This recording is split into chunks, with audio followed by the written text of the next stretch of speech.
20 اگست 1971 ایک معمول کی تربیتی پرواز نے ڈرامائی اور المناک موڑ لیا۔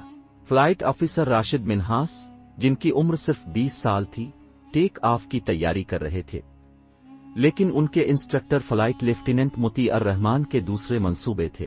رحمن نے طیارے کو ہائی جیک کرنے کی کوشش کی۔ اس کا ارادہ بھارت سے فرار ہو کر بنگلہ دیش کی آزادی کی جنگ میں شامل ہونا تھا۔ منہاس نے خطرے کو بھانپتے ہوئے اپنے جیٹ پر دوبارہ کنٹرول حاصل کرنے کی کوشش کرتے ہوئے جوابی وار کیا، لیکن اس سے پہلے کہ ہوائی جہاز سرحد عبور کر سکے، منہاس نے حتمی قربانی دی۔ اس نے جہاز کو گر کر تباہ کر دیا، انحراف کو روکا، لیکن اپنی جان سے ہاتھ دھو بیٹھے۔ اپنی بہادری اور قربانی کے لیے راشد منہاس پاکستان کے سب سے کم عمر ترین فوجی اعزاز نشان حیدر حاصل کرنے والے بن گئے۔